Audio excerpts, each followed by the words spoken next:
নমস্কার, good morning and welcome to my new blog. আজকে একদম একটা মেঘলা ওয়েদার থেকেই ব্লগটাকে স্টার্ট করলাম। কাল সন্ধ্যে থেকে না আমাদের এখানে প্রচণ্ড ঝড় বৃষ্টি হচ্ছিলো, তাই আজকে ওয়েদারটা তুলনামূলক একটু ঠান্ডাই আছে। আজ 1 মে, তো আজকে সৌরভের অফিস ছুটি ছিল না। এই দিনটায় জেনারেলি সবারই ছুটি থাকে, কিন্তু ওর অফিস আছে, তাই ও অফিস বেরিয়ে যাওয়ার পর আমি আমার বেডটাকেও সুন্দর করে ক্লিন করে নিলাম। আজকেও হাফ ডে করে বাড়ি চলে এসেছে, কারণ আজকে বিকেলবেলা আমাদের একটা ইনভিটেশন আছে, তাই জন্য আমিও বিকেলবেলা রেডি হয়ে নিয়েছি। মাঝখানে সারাদিন কী করেছি সেগুলো আর শেয়ার করিনি, তো আমি একেবারে রেডি শেডি হয়েই ভাবলাম যে আবারও ভ্লগটাকে কন্টিনিউ করি।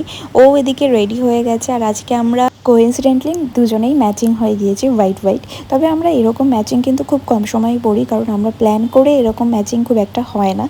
চলো, এই তো আমরা বেরিয়ে পড়েছি তিনজনে, আমি, সৌরভ আর আমার শাশুড়ি মা। পাপা যেতে পারছে না, মানে আমার শ্বশুর যেতে পারছে না, গুবলি আছে, কারণ ওরা এরকমই করে, কোনো অনুষ্ঠান পারপাস থাকলে গুবলিকে দেখার জন্য কেউ একজন বাড়িতে থাকতেই হয়। তো আজকে আমাদের ডেস্টিনেশন হচ্ছে গড়িয়া। তবে তার আগে আমার বড় জেঠি শাশুড়ি বাড়ির সামনে একটু এসেছিলাম আমার জেঠি শাশুড়ির মেয়েকে নিয়ে যাব বলে, কারণ ও আমাদের সাথে যাবে, তাই ওকে পিক আপ করতেই ওদের বাড়ির সামনে এসেছি। তো এখান থেকে ওকে নিয়ে তারপর আমাদের জার্নি স্টার্ট করব। যদিও খুব একটা দূর না, এখান থেকে মাত্র ঘন্টা কানেকের রাস্তা বলতে পারো। আচ্ছা, কার বাড়ি যাচ্ছি সেটাই তো বললাম না। আমার বড় পিসি শাশুড়ির বাড়িতে আজকে একটা গেট টুগেদারের অ্যারেঞ্জমেন্ট করেছে আমার পিসি শাশুড়ি মা। তো আমরা যাচ্ছি, আমার জেঠি শাশুড়িরা সবাই যাবে, ইভেন আমার ছোটো পিসি শাশুড়ি আছে, তারপর ওদের আরও রিলেটিভসরা সবাই মিলে একসাথে একটা প্ল্যানিং করেছে, তো সেই কারণেই যাচ্ছি। আর বলতে পারো বিয়ের পর এটা আমি ওদের বাড়িতে প্রথমবারই যাচ্ছি। আর এটা তো গড়িয়ার রাস্তা, আমি খুব একটা চিনি না, এই রাস্তায় খুব একটা আমার আশাও হয় না। তবে অমিত দাদার বিয়ে হয়েছিল এই গড়িয়াতে, মানে রিয়া বৌদির বাবার বাড়ি গড়িয়াতে, তো সেই সময়ই একবার বলতে পারো যে এসেছিলাম। তবে খুব একটা তো আর মনে নেই, কারণ অনেক বছর আগে, সেই 2015 সালে ওর বিয়ে হয়েছিল, আর সেই বরযাত্রীর দিনেই এসেছিলাম আর কি, বরযাত্রীতে অমিত দাদার। তো যাই হোক, তো এখানকার রাস্তাঘাটও নাকি অনেক সুন্দর করে দিয়েছে। এই ব্রিজটা হচ্ছে গড়িয়া যেতে পড়ে, তো আমি খুব একটা চিনি না, আগেই বললাম। এই তো তোমাদের সাথে গল্প করতে করতে পৌঁছেও গিয়েছি। বেরিয়েছিলাম তো বিকেলবেলা, কিন্তু আস্তে আস্তে সন্ধে হয়ে গেছে। তো এটা হচ্ছে পিসিদের বাড়ি, তবে ওরা কেউই বাড়িতে নেই, কারণ অনুষ্ঠানটা হচ্ছিল পিসোর কারখানাতে।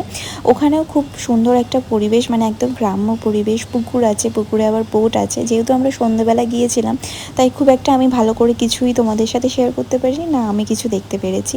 তবে এখানকার জায়গাটা ভীষণই সুন্দর, মানে একদম বাগান বাড়ি টাইপসের। আর এখানে দেখতে পাচ্ছ, আমরা যখন ঢুকছিলাম তখন অতটা খেয়াল করিনি, আমার ঠিক বাঁ দিকে ক্যামেরায় তোমরা হয়তো দেখতে পেয়েছো প্রচুর কাঁঠাল হয়ে রয়েছে একটা গাছে। তো তারপর সবার সাথে গিয়ে একটু হাই হ্যালো করার পরই এখানে সেলিব্রেশন হলো। তবে এটা আমরা একদমই জানতাম না যে আজকে নাকি আমার পিসি শাশুড়ি আর পিসো শ্বশুরের অ্যানিভার্সারি ছিল। তো এটা হচ্ছে পিসি শাশুড়ির যে মেয়ে ছিল ওই অ্যারেঞ্জ করেছে, বা ওর শাশুড়িরা সবাই অ্যারেঞ্জ করেছে কেক কাটিংটা। তবে আমরা একটা লজ্জায় পড়ে গিয়েছিলাম, কি কোনো গিফটও আমরা নিয়ে যাইনি, যেহেতু আমরা কিছুই জানতাম না।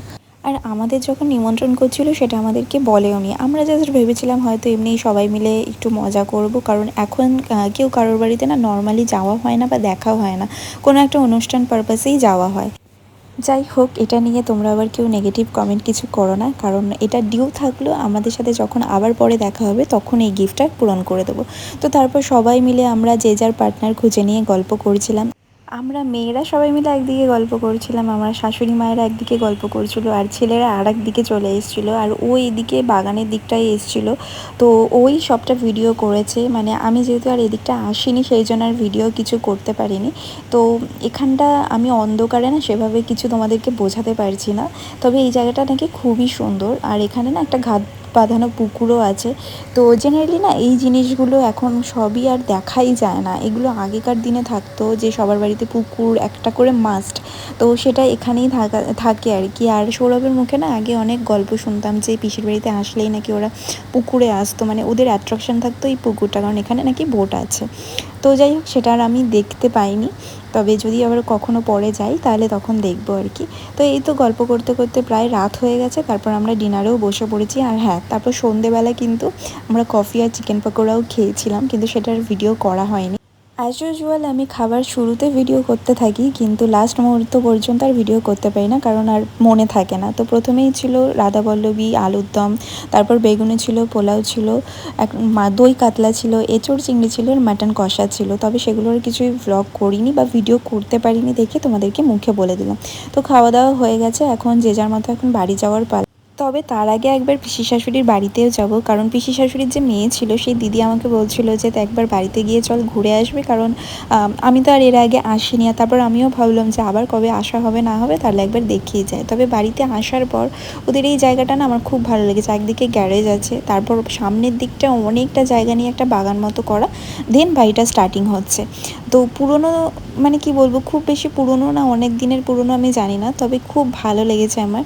আর এটা হচ্ছে ওদের এন্ট্রান্সটা। তো ওপরে মানে দোতলায় আর যাওয়া হয়নি, তবে নিচতলাটাই আমি গেছিলাম, তো সেই জায়গাটা একটু ঘুরে তোমাদেরকেও দেখাচ্ছিলাম আর কি। তো আর একটা জিনিস কি বলো তো, এখানে এসেও না আমি একটা গিফট পেয়েছি, সেটা আমি তোমাদেরকে বাড়িতে গিয়ে দেখাচ্ছি। তবে তার আগে ছোট্ট করে একটা পিসির বাড়ির রুম ট্যুর দিয়ে দিলাম। তবে এই যে এই গিফটের কথাই বলছিলাম, এটা হচ্ছে আমাকে দিদি দিল, মানে হচ্ছে আমার ননদ হয় সম্পর্কে। এই যে চুড়িদার পরা যাকে দেখতে পাচ্ছ, এটা হচ্ছে বড় পিসি শাশুড়ির বড় মেয়ে। ছোটো মেয়ে এখন আসতে পারেনি, ও বাইরে আছে। ওরাও আর কদিন পরে ব্যাঙ্গালোর চলে যাবে, কারণ যেহেতু দাদা মানে দিদির বর ব্যাঙ্গালোরে কাজ করে, ও ব্যাঙ্গালোরে কাজ করে, তো সেখানে ওরা ব্যাঙ্গালোরেই থাকে। তবে আমার শ্বশুরবাড়ি না বেশিরভাগ মানুষজনই, মানে বেশিরভাগ রিলেটিভসেরই দেখেছি ওরা ব্যাঙ্গালোরেই থাকে আর কি, কাজের সূত্রে। তো যাই হোক, এই জায়গাটা আমার খুব ভালো লেগেছে। আর এখানে দুটো তুলসী মঞ্চ দেখলাম। আর এখানে দেখেছো পুরো গাছ ভর্তি, ফুল গাছ আছে, আম গাছ আছে। হয়তো দিনের বেলা আসলে আরও সুন্দর করে তোমাদেরকে দেখাতে পারতাম। তো যাই হোক, এই তো বাড়ির পথে রওনা দিয়ে দিয়েছি। আর হ্যাঁ, আরেকটা কথা তোমাদেরকে বলার আছে। তোমরা অনেকেই আমাকে কমেন্ট করেছো, মেসেজ করেছো যে আমি কেন এতদিন ধরে কোনো ভিডিও দিইনি, আমার কি শরীর খারাপ বা কী হয়েছে। তোমরা এত ভালোবাসা দিয়েছো, তার জন্য তোমাদেরকে প্রথমে তো ধন্যবাদ জানাই। আর তার সাথে বলি, হ্যাঁ আমার শরীরটা একটু কদিন ধরে খারাপ ছিল, তাই জন্য কোনো ভিডিও কিছু করিনি। এরপর থেকে চেষ্টা করব রেগুলার ভ্লগ দেওয়ার, তবে সেটা না আর হয়ে ওঠে না। যতবারই বলেছি ততবার আর মানে ফুলফিল করতে পারিনি। তোমাদের সাথে গল্প করতে করতে আমার ননদের বাড়ির সামনেও চলে এসেছি, আর ওকে ড্রপ করে এবার আমরা আমাদের বাড়ির পথে যাচ্ছি।